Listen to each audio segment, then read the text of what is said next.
We are living in a world of exponential growth, scientifically, demographically, politically, and mentally. The population of the Earth has reached an unbelievable high and continues to rise every day. This population rise means that certain countries, namely China and India, have over 1 billion people living in them. Scientists predict that by 2048, the world will have 9 billion people living on it.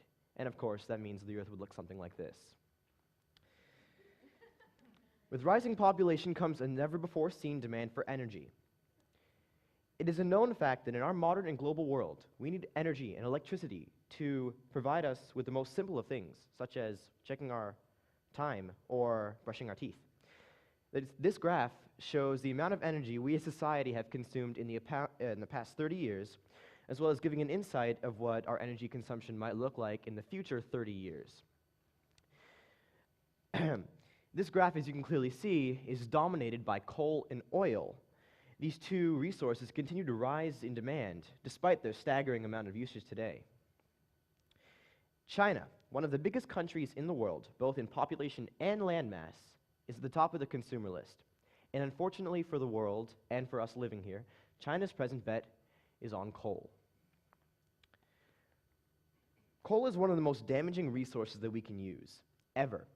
According to most scientists and climatologists, coal factories are death machines. And even though we know how bad coal is, environmentally, socially, and medically, that doesn't stop us from using it. Coal use grew globally by 30% in the last 5 years, and China is responsible for 75% of the worldwide increase.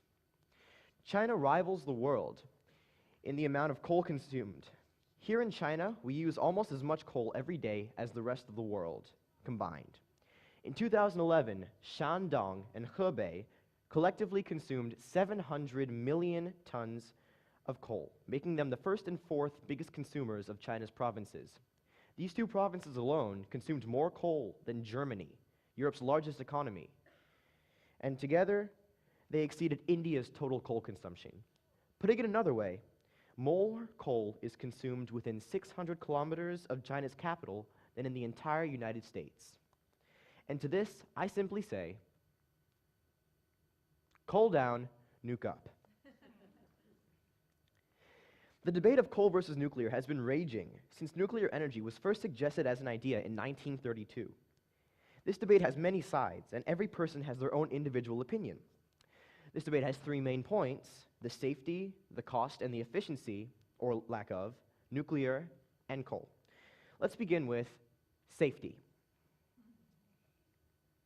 The media has unfortunately distorted our view of nuclear energy. Most people, when you mention nuclear, will run away screaming about radiation. The media does nothing but aid this widespread fear. Take these images. The top left is a cleverly photoshopped photo of a cat with 8 legs, simply captioned, "Meanwhile in Chernobyl."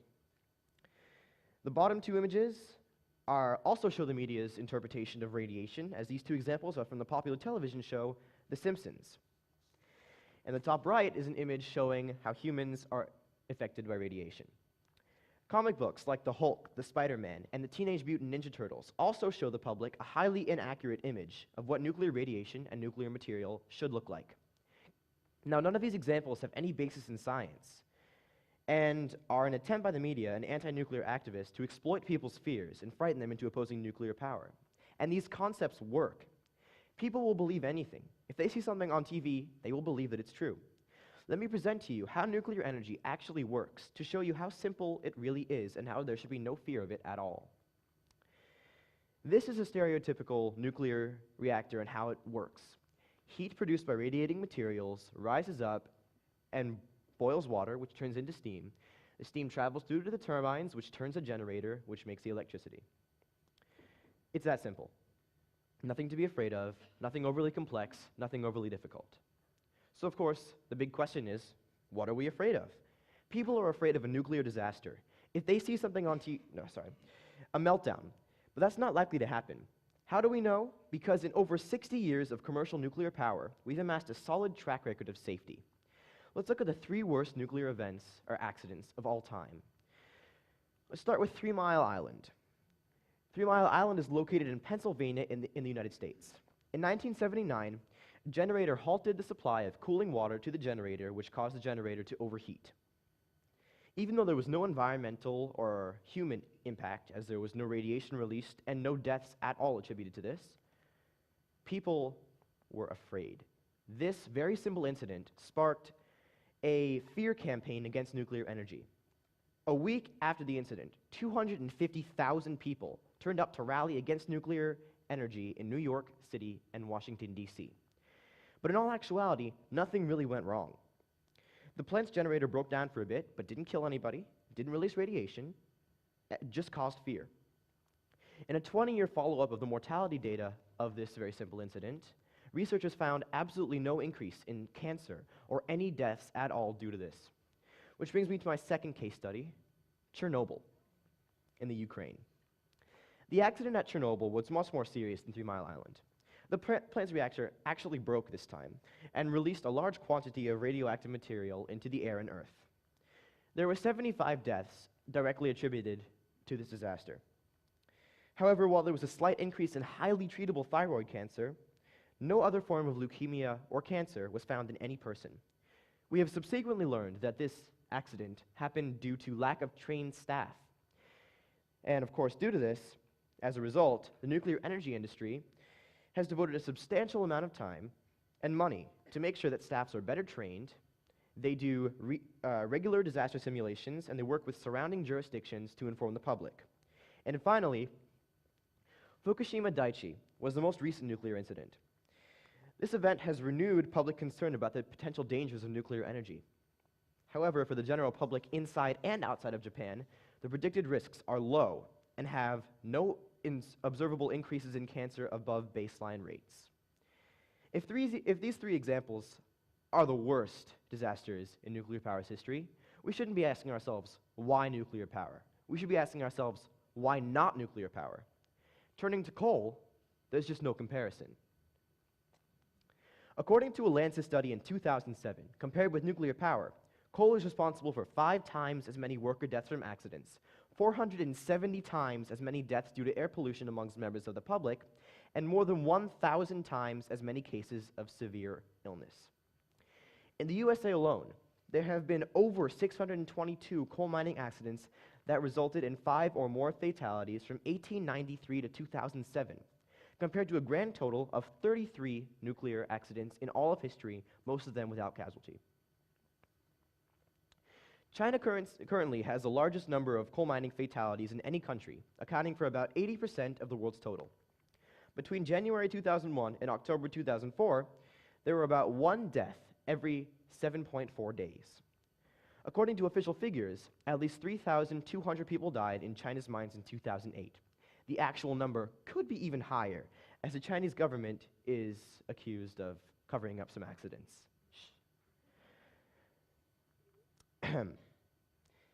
And an estimated 6,300 people die annually from coal mining accidents around the globe. This graph simply shows the difference of the worst nuclear accident in history, Chernobyl in 1986, and the worst coal-related accident in history, the mine explosion in Liaoning. The difference in these 2 events is of colossal proportions. The death toll, 75 people compared to 1,549. Or can we even call that comparing? And this happens to be one of my favorite visuals on this topic. This strikingly explains how many deaths occur per watt produced of each type of energy, coal, oil, and very there in the bottom, nuclear. Adjusted to the same amount of watts produced, for every 1 person that dies from nuclear energy, 4,000 die from coal. And this is just for the production and usage, meaning the mine collapses, the transportation groups, and the direct coal dust inhalation. This doesn't even begin to cover the societal aspects of coal usage. It's not just the mining deaths we should be concerned about here in China, where burning coal makes 3/4 of the electricity. Hundreds of millions of people are affected by air pollution. In some inland cities, the economic cost to human health of making electricity from coal is as much as 7 times higher than the cost of generating the electricity. An estimated 8,572 premature deaths occurred in Beijing, Shanghai, Guangzhou, and Xi'an last year due to high levels of pollution. This also resulted in an estimated $1.08 billion in economic losses. China's pollution levels hit a global high last month, 35 to 40 times the recommended safety level. Greenpeace projects that based on 2008 to 2012 reduction rates in particle matter concentration, and given current policy efforts, Beijing will first meet global air quality standards in 2031, if we are lucky. Take a look at these photos my dad took earlier this year. On the left is a view from his office on a normal day. On the right is a view from his office on a pollution day. The air is so thick you could cut it with a knife. My dad has described walking to work in this as walking through soup. The problem of air pollution is not only centralized in China. 6,400 people die every year in Mexico City due to air pollution, and more than 1 million suffer from permanent breathing damages. In December of 1952, burning coal caused a smog in London that killed 12,000 people. In India, air pollution is believed to cause 527,000 deaths every year. But overall, China is still the worst. China is the world's largest CO2 emitter, making it the world's largest coal burner, of course. China emits more CO2 every year than the USA and Canada combined. As of 2011, China was present twice on the most polluted cities. Number 1 was Linfen, and number 9 was Tianying. We can stop this in a way that is unconventionally easy, cutting down on our demand for coal. And what better to replace coal with than nuclear energy? The cost aspect of nuclear energy is most likely the simplest to argue. Nuclear energy has always been cheap to generate and to buy, minus the one-time cost of constructing the plants, of course, and will stay that way, while other resources are skyrocketing in demand and price. Take a look at this graph. The prices of other fuels used for energy, namely oil and natural gas, are jumping up in price so fast that they are practically flying. And they are non-renewable fuel sources, which means that we are rapidly using the global supply. Coal is at a gradual increase in price, while nuclear energy sits there at the bottom, lonely as usual, and is actually on a steady decline in price. And why, might you ask, is nuclear energy so cheap? Uranium, the most commonly used substance for nuclear energy, is as common in the Earth's crust as tin. It is an incredibly abundant resource and can be found easily in almost any country. The economic value of uranium is also relatively low, and it can be mined and transported easily without much haste or difficulty, much unlike coal and oil. Efficiency is the last argument commonly associated with coal and nuclear. The efficiency of nuclear energy has been proven again and again, especially when compared to coal. This graph shows, of alternative energy sources, how much CO2 emission has been avoided, to which you can plainly see that nuclear energy trumps all others. And speaking about other forms of alternative energy for a second, let's have a quick comparison. To generate the equivalent amount of energy as a nuclear power plant, a single wind farm would need 150,000 to 180,000 acres of land, and a solar park would use 54,000 acres. By comparison, a typical nuclear power plant uses 200 to 400 acres of land. That's a pretty big difference, right? Another big topic that comes up quite a lot when talking about nuclear energy is nuclear waste. This is a logical argument, of course, simply asking what happens to the uranium once it's spent. It's still radioactive. Do you dump it in the ocean? On-site at nuclear power plants, they have storage containers to keep the waste in, until they can find a suitable place to dispose of the waste, of which there are many. Look at Yucca Mountain in Nevada, which was a salt mine that the nuclear energy would have never, or nuclear radiation would have never escaped from. The waste would have been there, safe for all time. Of course, and that was until the government, bowing to local political pressures, cut funding for the excavation of the site. But that isn't important. This just shows you that that there are places to store nuclear waste. And how much nuclear waste do we produce, really? According to Stuart Brand, a lifelong environmentalist and previous TED speaker, if all of the energy you used in your lifetime came from nuclear, the waste would fit inside of an aluminum can. A heavy one at that, but still. This amount of waste is minuscule when comparing to coal, where the waste builds up every day in our atmosphere and results in what we so lovingly call a pollution day here in Beijing. And other forms of nuclear waste are minuscule as well. You've all seen those very famous photos of the nuclear power plants with smoke rising up at the columns, right? That is steam. That is vaporized water, the same material that clouds are made of. Nuclear energy does not produce any waste. There is no emission of any kind, or not that kind of waste. There's no emission of any kind that is produced from nuclear energy, meaning no greenhouse gases, no CO2, and no global warming. That stuff, as we've seen, comes from coal and other fossil fuels. The future of nuclear energy is something worthy of debates by experts, politicians, and the public. From my perspective, I can give you an insight of what the world with future of nuclear energy could look like. At the moment, believe it or not, China is actually leading the world in the switch to nuclear, having 11 operating power plants and 21 under construction. New methods for nuclear energy, namely more uranium-efficient power plants and smaller and more compact generators, and even some experimentation with nuclear fusion are all being attempted. However, these topics are way too big for me to detail in the time that I have remaining. What I can tell you is this.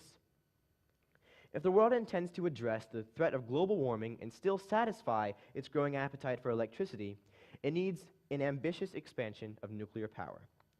This talk should have hopefully given you an insight of what nuclear energy is capable of. If there were one message that I could leave you with, it would be this: cool down, nuke up. Thank you.